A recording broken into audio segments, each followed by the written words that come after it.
Salut tout le monde, j'espère que vous allez bien et bienvenue dans cette nouvelle vidéo. Donc aujourd'hui, on va avoir une conversation différente. Parce que la réalité, c'est que je suis certain que 90% d'entre vous, au minimum, vous avez mis des objectifs pour 2026, vous vous êtes mis des nouvelles résolutions que vous allez vouloir accomplir cette année. Mais je sais aussi malheureusement que la grande majorité d'entre vous ne vont pas les accomplir et vous allez inévitablement abandonner en cours de route.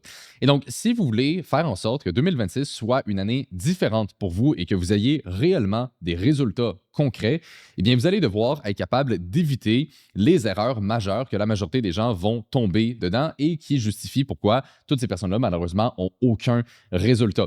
Personnellement, je crois que c'est tout autant important de savoir quelles erreurs éviter et aussi, évidemment, quoi faire. Mais donc, souvent, le problème, c'est que les gens, ils vont uniquement se concentrer sur qu'est-ce qu'ils veulent avoir, c'est quoi leurs objectifs, mais ils vont pas avoir conscience des erreurs qui pourraient les empêcher de justement les accomplir. Et donc, si on est pleinement conscient de tout cet aspect-là, eh bien, c'est là que vous allez maximiser vos chances d'avoir du succès. Donc, ça va être une vidéo extrêmement importante si vous voulez que 2026 soit une année différente pour vous.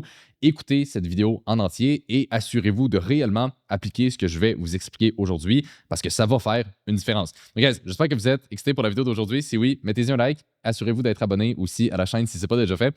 Et sans plus tarder, rentrons directement dans le vif du sujet. Alors, le premier problème que je vois très souvent des gens qui planifient leur année, c'est qu'ils vont tout simplement avoir oui, une vision, mais pas d'objectifs qui sont suffisamment clairs. Donc, par exemple, on le voit souvent avec les étudiants quand ils rejoignent le programme de coaching. Souvent, il y a du monde qui nous disent, mettons, ah, tu sais, moi, je veux être libre, je veux gagner de l'argent, je veux être capable de voyager. Puis tout ça, c'est bien beau, mais on s'entend, c'est extrêmement vague. Il n'y a rien de concret par rapport à ça. OK, c'est quoi être libre? C'est quoi gagner beaucoup d'argent? C'est quoi changer sa situation? OK, c'est beaucoup trop vague. Donc, si vous commencez l'année avec une vision qui est plus ou moins concrète, est-ce que vous pensez réellement être capable d'atteindre ce niveau-là? Eh bien, évidemment, la réponse est non, parce que vous-même, vous ne savez pas exactement, au final, qu'est-ce que vous visez. Donc, ce que je vous encourage à faire comme premier exercice, c'est de réellement prendre le temps d'écrire vos objectifs. Et là, il faut comprendre ici la différence entre un objectif et une vision. OK? Donc, le fait d'avoir une vision, c'est d'avoir, disons, une image de à quoi votre vie de rêve ressemble. OK? Donc, quel type de montant d'argent vous gagnez, où est-ce que vous vivez, combien d'heures vous travaillez par semaine. C'est d'avoir un peu cette vision-là du lifestyle que vous voulez accomplir. Mais donc, ça, comme je l'ai dit, c'est pas assez précis. Si vous voulez réellement vous rendre à ce point-là, il va donc falloir se concentrer sur l'autre côté, c'est-à-dire d'avoir des objectifs. Et donc, la différence ici, c'est qu'un objectif, eh bien, souvent, c'est quelque chose qui est clair, qui est mesurable et qui a une deadline précise. Donc, par exemple, ça pourrait être de dire, je veux devenir rentable en trading ou je veux, par exemple, avoir un premier compte financé avec une firme dans les 6 prochains mois en y dédiant 1 à 2 heures par jour. OK? Donc, vous voyez ici, c'est quelque chose qui est déjà beaucoup plus clair. OK? On a une deadline, on a un objectif qui est mesurable, donc de, par exemple, avoir un premier compte financé avec une firme ou d'avoir un revenu moyen de 5 à 10 000 par mois en y dédiant 1 à 2 heures par jour. Donc, on sait sur quoi se baser pour être capable éventuellement d'atteindre ce niveau-là. Donc, vous voyez, c'est déjà deux mondes complètement différents. Donc, la personne qui a ces objectifs-là versus l'autre qui a juste une vision un peu vague, ben, qui pensez-vous réellement qui va réussir? Qui pensez-vous réellement qui va atteindre ce niveau-là? Bien, évidemment, c'est la personne qui a une clarté d'esprit sur qu'est-ce qu'elle veut accomplir. Et ça, vous pouvez le mettre en place pour, par exemple, l'aspect financier, mais aussi pour n'importe quel autre objectif que vous avez. Donc, prenez le temps, si ce n'est pas déjà fait, d'écrire vos objectifs, de réellement avoir quelque chose qui est clair, qui est précis, qui est mesurable avec une deadline dans le temps. Ça va faire déjà toute la différence. La deuxième erreur que je vois très souvent, c'est de penser que vous avez le temps, alors qu'en réalité, eh bien, vous êtes probablement déjà en retard. Et comme j'ai dit au tout début de la vidéo, si aujourd'hui, je suis capable d'en réveiller quelques-uns parmi vous et de réellement vous aider à faire en sorte que 2026 soit différente, eh bien, je vais être extrêmement satisfait de ça. Et donc, la réalité, c'est que si on est rendu mi ou même fin janvier, puis que vous n'avez toujours pas vraiment commencé à travailler sur vos objectifs, eh bien, vous êtes en retard. OK? Souvent, les gens, au début d'année, ils se disent, ah, tu sais, je ne suis pas pressé, on a 12 mois devant nous, tu sais, je vais accomplir mes objectifs cette année. Mais encore une fois, c'est qu'ils se laissent le temps. Ils n'ont aucun deadline, ils n'ont aucun sentiment d'urgence. Donc, inévitablement, ils vont procrastiner et ne jamais accomplir vos objectifs. Donc, pensez-y, combien de fois ça l'a arrivé durant une année où ce que vous vous êtes dit, ah ouais, j'ai le temps, pas besoin de trop me presser, tu sais, je vais prendre mon temps, je vais être patient et tout. Puis finalement, ben, on arrive à la fin de l'année. puis vous n'avez toujours pas votre vie de rêve, vous n'avez toujours pas accompli les objectifs que vous aviez en début d'année. Combien de fois ça vous est arrivé? Et encore une fois, soyez honnête avec vous-même. Si vous n'êtes pas capable d'être honnête ici dans l'exercice, eh bien, vous n'allez jamais être capable de changer quoi que ce soit. La réalité, c'est que pour la majorité d'entre vous, ça l'a probablement arrivé et même plus d'une fois.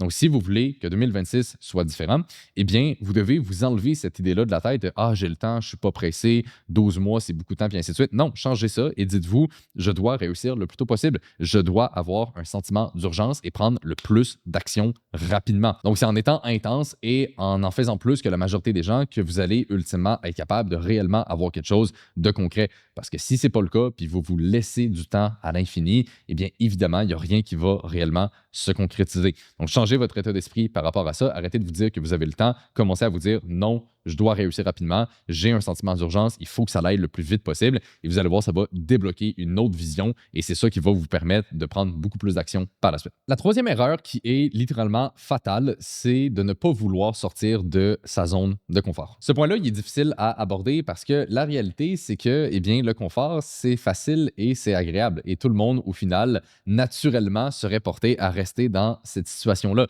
Le cerveau humain a toujours été programmé pour survivre en premier lieu. Donc, quand on a une situation qui est confortable, c'est difficile quand même de se sortir de ça volontairement et de mettre des changements en place et de se mettre dans une situation qui est inconfortable pour évoluer. Mais ça reste que c'est ce qui est nécessaire. Ça reste que c'est exactement ce qu'il faut faire si vous voulez changer. Le confort n'a jamais amené personne à évoluer et changer drastiquement sa situation. Il y a seulement des situations inconfortables qui peuvent nous amener à évoluer de cette façon-là. Et donc, si vous voulez réellement avoir des résultats différents puis avoir quelque chose que vous n'avez jamais eu dans votre vie, eh bien, la réalité, c'est qu'il va falloir faire des choses que vous n'avez jamais faites.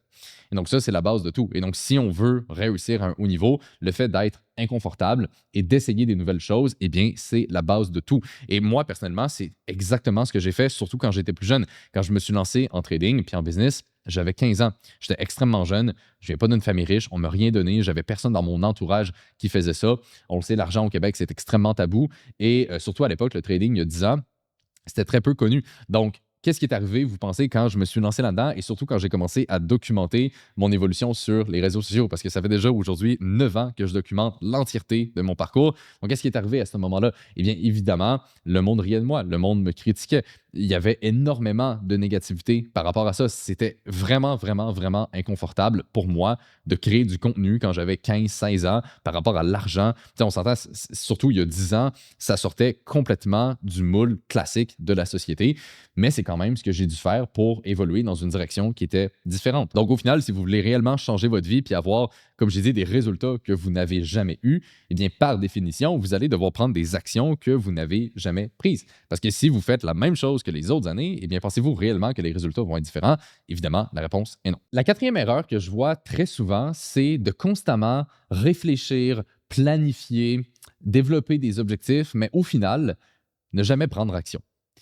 Et ça, il y a beaucoup de gens qui sont là-dedans et j'ai l'impression qu'il y en a beaucoup qui se mentent un peu à eux-mêmes et qui essaient de se faire sentir comme s'ils avançaient vraiment, alors qu'en réalité, pas du tout. Souvent, on voit ça, par exemple, avec les gens qui font du développement personnel. Ils vont écouter des vidéos de motivation, ils vont écrire des objectifs, ils vont avoir une vision, ils vont se dire des affirmations positives, bref, tout ce genre de choses-là. Mais au bout de la ligne, eh bien, où sont les actions? Où sont les résultats? Okay? Parce qu'au final, c'est ça qui va réellement faire la différence. Donc, oui, c'est bien de planifier son année. Oui, c'est bien d'avoir des objectifs. Évidemment, on en a parlé plus tôt. Mais après ça, ce qu'il va falloir faire, c'est de prendre des actions massives. Parce qu'au final, c'est ça qui va réellement donner des résultats ou non.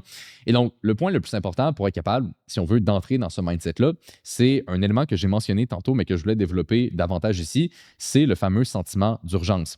Ça, c'est l'un des points, je pense, qui m'a le plus aidé à réussir, surtout en étant jeune, c'est de me répéter constamment, j'ai pas le temps. Et si je veux réussir, il faut que ce soit maintenant. Puis, il y a beaucoup de gens qui vont penser que c'est de l'impatience, donc ils vont dire, ah ouais, mais là, cette personne-là n'est pas patiente, elle veut tout de suite. Et non, c'est pas exactement la même chose. En fait, on peut avoir les deux états d'esprit en même temps. C'est-à-dire qu'à tous les jours, quand je me lève le matin, je me dis, j'ai un sentiment d'urgence. je veux réussir puis accomplir le plus de choses possible dans ma journée. Donc ça, c'est ce qui me pousse à justement à être proactif à tous les jours et d'avancer le plus possible. De l'autre côté, j'ai quand même ma vision de patience sur du long terme. C'est-à-dire que sur une vision long terme, je le sais pertinemment que je ne vais pas atteindre des énormes résultats en claquant des doigts et que ça va prendre du temps et c'est normal. Mais vous voyez, c'est sur deux horizons de temps différents et les deux peuvent vivre en même temps.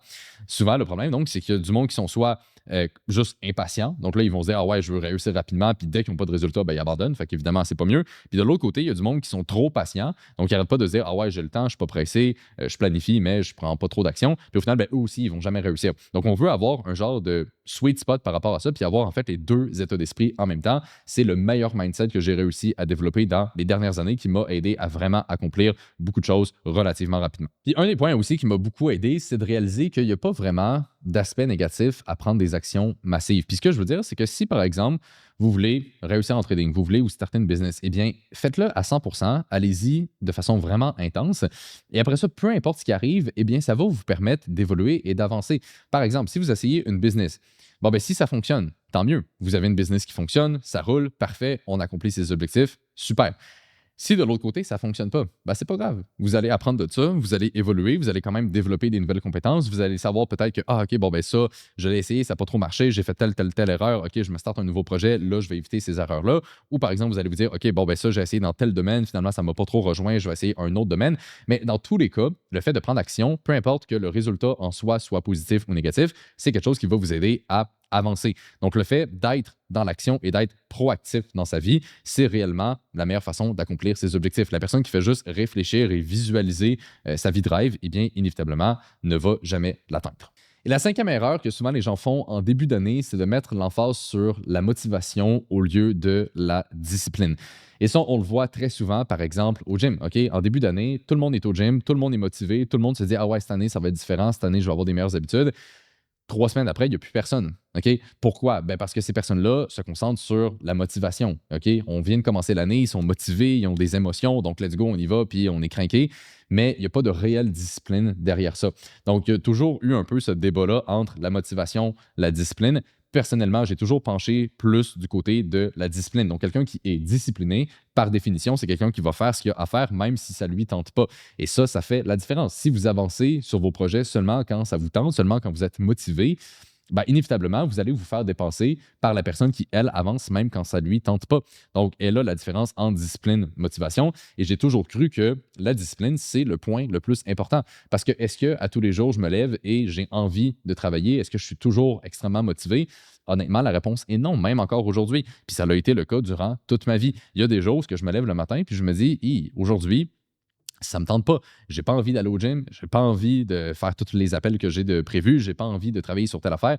Bref, c'est normal, OK, on est tous humains puis on vit tous à peu près la même chose à ce niveau-là. Mais est-ce que dans ces journées-là, justement, je fais rien ou est-ce que je le fais quand même? Ben, inévitablement, je le fais quand même. Puis souvent, ce qui arrive, c'est qu'à la fin de la journée, ben, je suis toujours satisfait de moi-même. Je suis toujours fier au final de l'avoir fait. Et je le sais très bien que si je le faisais pas, ben là, je m'en voudrais et au final, ça m'aiderait pas justement à avancer. Fait que je suis prêt à tolérer un sentiment d'inconfort et le fait de faire des choses qui, des fois, j'ai pas envie de les faire pour justement m'amener un futur où ce que je sais que je vais être fier de moi et où ce que je vais avoir la vie de mes rêves. Donc, c'est de tolérer un inconfort court terme pour justement une meilleure qualité de vie sur du long terme. Ça a toujours été ça ma vision et en soi, ben, c'est ça, la discipline. C'est d'être capable de faire un sacrifice dans le moment présent pour justement avoir plus de bénéfices qui vont suivre par la suite. Essentiellement, c'est aussi simple que ça, mais c'est vraiment l'un des points qui différencie la majorité des gens de ceux qui accomplissent réellement leurs objectifs à chaque année. Bref, c'est pas mal ce qui fait le tour, guys, sur les quelques points que je voulais vous partager aujourd'hui. Encore une fois, je vous invite à réellement écrire ces erreurs-là et d'en être conscient. Parce que si vous faites juste écouter la vidéo puis vous passez à autre chose, c'est sûr que vous allez tomber dans l'un de ces pièges-là au courant de l'année. OK? C'est ce que la grande majorité des gens font. Donc, soyez conscients de ces points-là. Donc, c'est réellement ce qui va faire la plus grosse des différences. Et ultimement, eh bien, cette vidéo-là va vous apporter de la valeur seulement si vous appliquez ce que j'ai mis en place aujourd'hui pour vous. Donc, guys, j'espère que vous l'avez apprécié. Si oui, comme d'habitude, mettez-y un like. Je vous remercie de l'avoir écouté. Et là-dessus, on se retrouve dans la prochaine.